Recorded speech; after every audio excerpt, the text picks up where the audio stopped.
জুমার দিনে স্পেশাল আমল, বিশেষ গুরুত্বপূর্ণ আমল, চেষ্টা করবো তো ইনশাআল্লাহ। এমন একটা সময় আমরা আসি ভাইরা, কিয়ামত যে খুব নিকটবর্তী হয়ে গেছে সেটা বিভিন্ন আলামত দ্বারা বোঝা যায়।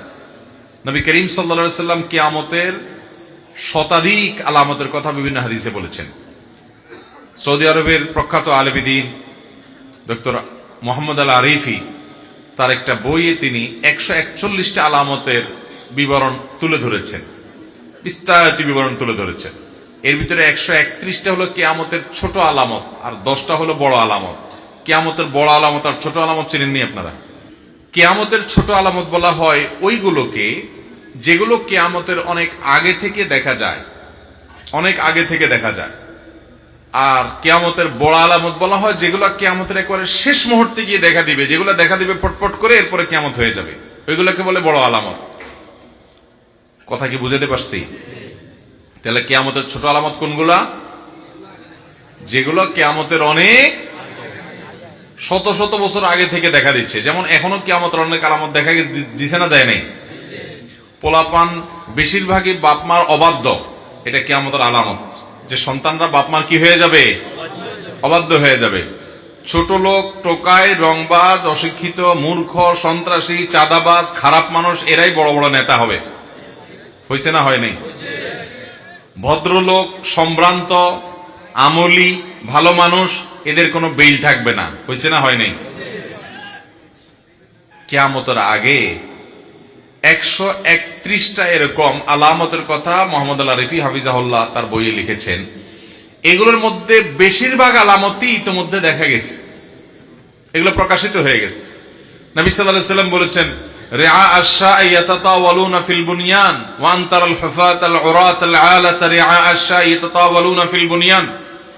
ছাগলের রাখালি করতো যারা এক সময়, আপনি যদি দুবাইতে যান, আপনি যদি মিডল ইস্টে যান, তাদের পূর্বপুরুষরা বেশি দিন আগের কথাও না যে তারা শত শত বছর ধরে ছাগলের রাখাল ছিলেন।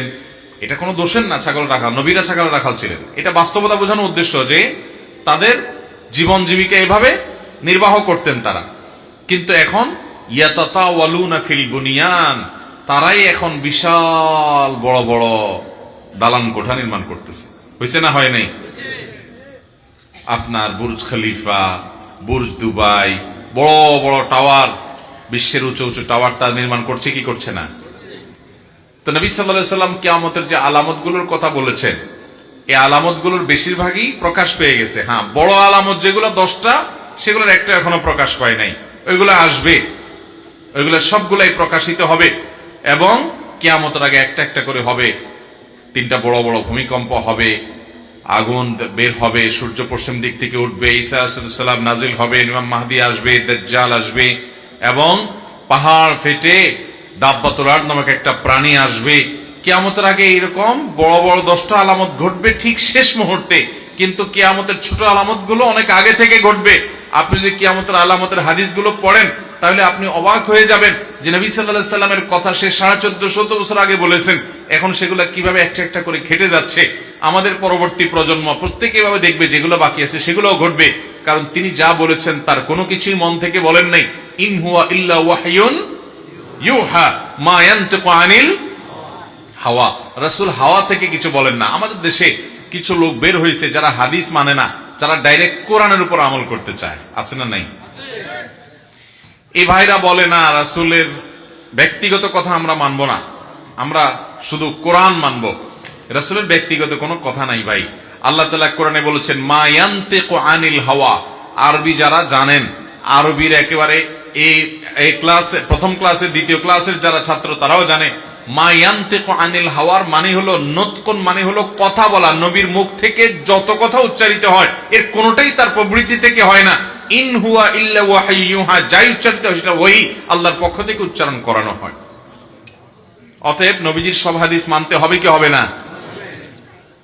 ভাইরা আমার, তো যাই হোক, যেটা বলছিলাম, কিয়ামতের আগে এই যে কিয়ামতের আলামতগুলো প্রকাশ পাইছে, যত কিয়ামত নিকটবর্তী হবে তত ঈমানদারদের জন্য ফিতনা সংকুল সময় আসবে। আপনি দেখবেন এখন খারাপ পথে চলতে কোনো অসুবিধা নেই, ভালো বলতে চলতে গেলে অসুবিধা, ঠিক না ভাই? ঠিক। আগে মানুষের জন্য মিথ্যা কথা বলাটা কঠিন ছিল, কারণ সমাজে বেশিরভাগ লোক সত্যবাদী হইতো, মিথ্যা বা কথাবাদী যে সে ধরা পড়তো। আর এখন সত্য বলাটাই কঠিন হয়ে গেছে, ঠিক কিনা বলেন? এখন সত্য বলাটা কঠিন হয়ে গেছে না? আগে হারামখোরি কঠিন ছিল, এখন হালাল খাওয়াটাই কি? কিয়ামত যত নিকটবর্তী হবে মানুষ ভালো থাকাটা বরং কঠিন হবে, আর খারাপ থাকাটা কি হবে? সহজ হবে। এরকম ফিতনা সংকুল সময়ে আমাদের ঈমান এবং তাকওয়া হেফাজত করা এটা চারটিখানি কথা না। নবী করিম সাল্লাল্লাহু আলাইহি সাল্লাম বলেছেন যে শেষ জামানাতে কিয়ামতের আগে ঈমান ধরে রাখা এটা হলো হাতে জ্বলন্ত কয়লা মোট করে ধরে রাখার চাইতে কঠিন।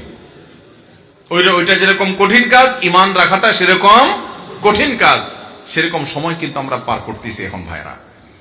এই রকম সময়ে আল্লাহ তাআলা আমাদেরকে, আমাদের ঈমানকে, আমলকে, তাকওয়াকে ফিতনা মুক্ত রাখুন। আমরা চাই কি চাই না? যদি চান তাহলে একটা বড় আমল হলো সূরা কাহাফ। সূরা কাহাফ নবী করিম সাল্লাল্লাহু আলাইহি ওয়াসাল্লাম বলেছেন, সূরা কাহাফ যে জুমার দিন তেলাওয়াত করবে এটা তার জন্য আলোর কাজ দিবে, আলো, লাইট, ফোকাসের কাজ দিবে। ফিতনার অন্ধকার, কোন দিকে যাবেন বুঝতে পারতেছেন না, এক একজন এক এক দিক ডাকতেছে, এই সূরা তেলাওয়াত করবেন, আল্লাহ তাআলা আপনাকে পথ দেখাবেন, আল্লাহ নিজে গাইড করবেন আপনাকে। ফিতনার সময় মানুষ দাজ্জালের ফিতনা, দাজ্জালি পনার ফিতনায় পড়বে, আল্লাহ আপনাকে হেদায়েতের পথে গাইডলাইন করবেন। এবং কিয়ামতের দিন যখন অন্ধকারে, গুটগুটে অন্ধকারে মানুষ থাকবে, আল্লাহ আপনাকে গাইড করবেন কিসের বিনিময়ে? সূরা কাহাফ তেলাওয়াত করার। বিশেষ করে সূরা কাহাফের প্রথম 10 আয়াত যদি কেউ তেলাওয়াত করে আল্লাহ তাআলা তাকে দাজ্জালের ফিতনা থেকে বাঁচাবেন, এই ওয়াদা নবী সাল্লাল্লাহু আলাইহি ওয়াসাল্লাম করেছেন। এই জন্য জুমার দিন কখনো সূরা কাহাফের তেলাওয়াত ছাড়া যাবে না ইনশাআল্লাহ। চেষ্টা করব তো ভাইরা আমার। সূরা কাহাফটা আয়তনে একটু বড়, পড়তে একটু বেশি সময় লাগবে। আপনি তেলাওয়াত করতে জানেন না তো আপনি অন্তত শুনেন, কিন্তু তেলাওয়াত করতে যদি জানেন তাহলে অবশ্যই তেলাওয়াত করবেন। যদি খুব আস্তে আস্তে তেলাওয়াত করেন তাহলে 30 মিনিট লাগবে, 40 মিনিট লাগবে, এর বেশি লাগবে না। তাহলে ইনশাআল্লাহ সূরা কাহাফ জুমার দিন তেলাওয়াত করব তো ইনশাআল্লাহ। ফেসবুকের এই যুগে, ইউটিউবের এই যুগে আমাদের দিনদার ভাইরা যারা 5 ওয়াক্ত নামাজ পড়ার চেষ্টা করেন, সে ভাইদেরও কোরআন তেলাওয়াত করা হয় না ভাই। কোরআনটার প্রতি আমাদের আজকে অবিচার, সকল সীমা ছাড়িয়ে গেছে। অন্য সব আমল টুকটাক করা গেলেও কোরআনকে আমরা সময় দিতে পারি না।